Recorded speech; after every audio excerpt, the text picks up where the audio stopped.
여러분 안녕하십니까? 11월 15일 토요일 넘치는 우리교회 매일 묵상 시작하도록 하겠습니다. 오늘 본 말씀은 에스라 10장 1절부터 8절까지 말씀입니다. 에스라는 10장까지 있거든요. 그러니까 오늘이 이제 마지막 장이라는 거죠. 오늘 다 끝나는 건 아니지만 에스라가 돌아와서 이스라엘 사람들에게 가장 강력하게 요구했던 것이 뭐였냐면 바로 이 이방 사람들과 결혼하는 것에 관한 것이었습니다. 단순히 이건 결혼의 문제가 아니라 이방 문화와 결합되어지는 것이고 또 그런 가치관이 혼합되어지는 것이기 때문에 이런 것들에 대해서 굉장히 에스라가 강하게 얘기했다는 거죠. 문제는 뭐냐면 사실은 이 이방 여인들, 이방 사람들과의 결혼 문제는 현실적으로 끊어내기가 어려운 거예요. 그렇지 않습니까? 여러분 이미 결혼을 살고 있는데 가라고 하기가 쉽지 않잖아요. 그런 여러 가지 이런 문제들이 있었다라는 거죠. 그것에 대해서 오늘 에스라가 어떻게 했는지 살펴보고자 합니다. 1절에 보면 에스라가 하나님의 성전 앞에 엎드려 울며 기도하여 죄를 자복할 때에 많은 백성이 크게 통곡하며 이스라엘 중에서 백성의 남녀와 어린아이의 큰 무리가 그 앞에 모인지라 이렇게 얘기합니다. 에스라가 하나님의 성전 앞에서 울며 기도했어요.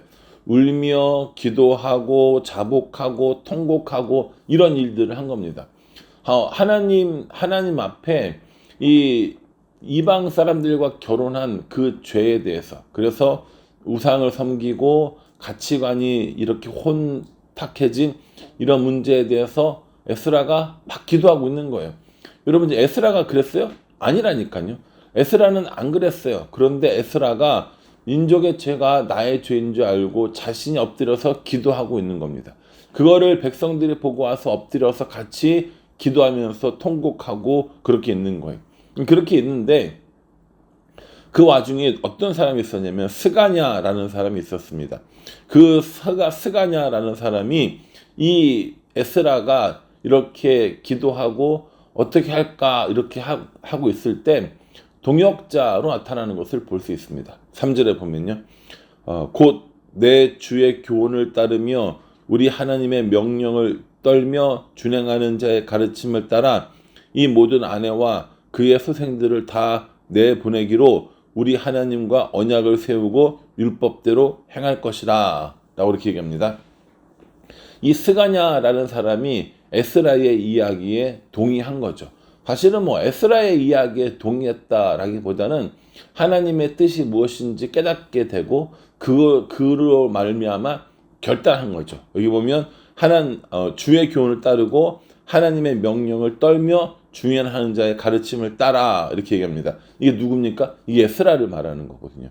에스라가 자신의 이야기 혹은 자기의 이익을 위해서 이야기한 것이 아니라 주의 교훈을 따르고 하나님의 명령을 떨며 준행하며 가르침을 행하는 그 에스라가 우리에게 이렇게 간절하게 이야기하니까 그러면 우리가 결단하겠다. 우리가 결단할 테니 아내와 그들의 소생을 내보내기로 약속하겠다. 율법을 행하겠다. 이렇게 이해한 겁니다.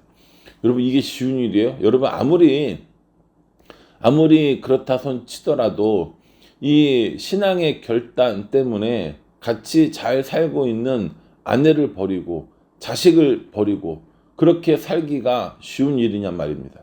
그렇지 않음에도 불구하고 오늘 에스라가 그렇게 하는 모습을 보여주고 스가냐가 그 일을 돕는 것을 볼 수 있습니다. 4절에 이는 당신이 주장할 일이니 일어나소서 우리가 도우리니 힘써 행하소서 하니라 라고 이렇게 얘기합니다. 에스라의 이러한 개혁에는요 이 스가냐라고 하는 아주 그 좋은 동역자가 있었다라고 생각합니다. 스바냐가 아니라 스가냐예요. 스가냐라는 사람이 이 에스라의 동역자로 이렇게 얘기합니다. 우리가 도우리니 힘써 행하소서. 우리가 도우리니 힘써 행하소서. 에스라가 이 이야기를 듣고 얼마나 힘이 났을까 싶습니다. 지금 에스라는 성전 앞에서 울며 통곡하고 기도하고 있어요. 하나님 어떻게 할까요? 하나님 도와주세요. 하나님 이렇게 해야 하는데 막 등등등 기도할 거 아닙니까? 그때 스가냐가 나서서 우리가 돕겠으니 일어나서 당신이 할 일을 하소서라고 이야기해요. 그래서 다시 이 5절에 보면 이 에스라가 일어나 제사장들과 레위 사람들과 온 이스라엘에게 이 말대로 행하기를 맹세하게 하매 무리가 맹세한지라 이렇게 얘기합니다.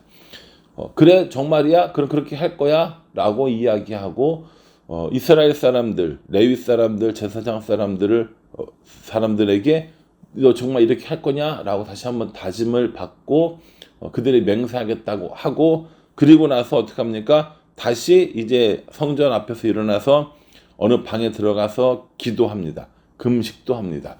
그리고 나서 7절에 유다와 예루살렘에 사로잡혔던 자들의 자손들에게 공포하기를 너희는 예루살렘으로 모이라 이렇게 얘기합니다. 모여라 이렇게 얘기해.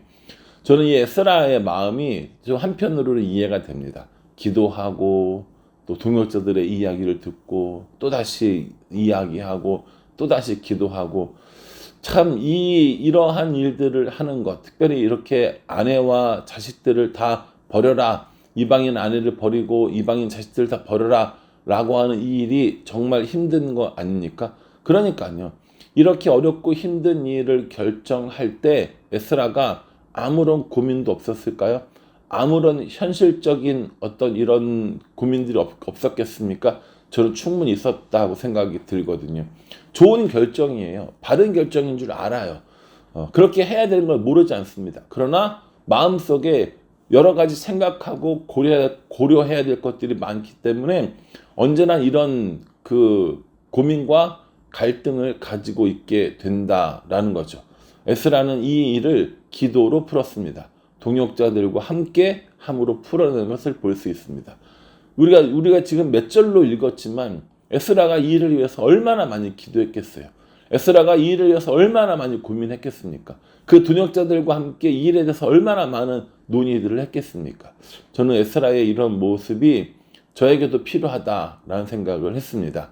나는 여러 가지 일들을 할 때, 특별히 내년을 준비한다던가 이렇게 할 때 얼마나 많이 기도하고 있는가, 얼마나 많이 사람 동역자들과 함께 하고 있는가 하는 생각을 해보게 되었습니다.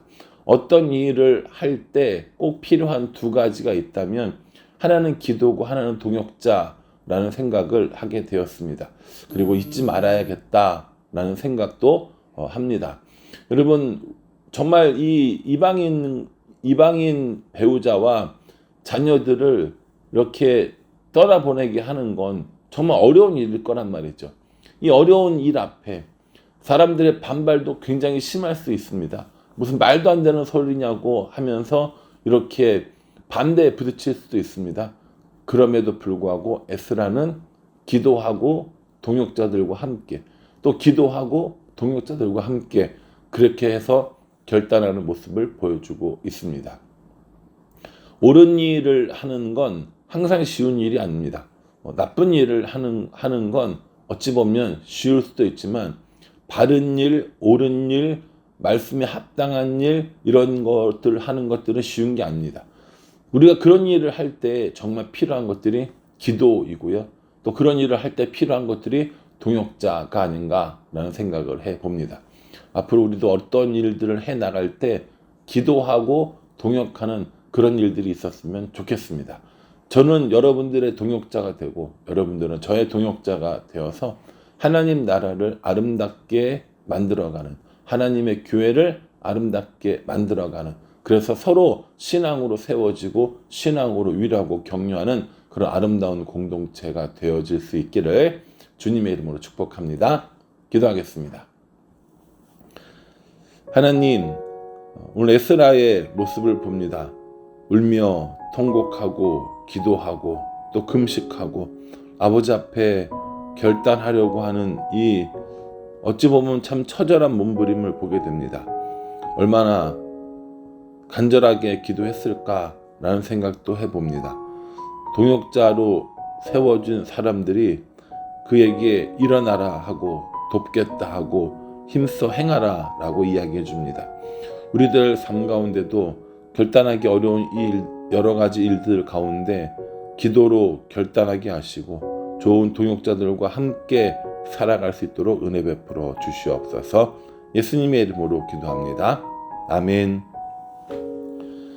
이 말씀 잘 묵상하시고요. 오늘과 내일의 내용은 연결되어지는 부분이니까요. 10장 전체를 잘 잘 묵상하시고 에스라 마무리 잘 할 수 있기를 간절한 마음으로 기도하겠습니다.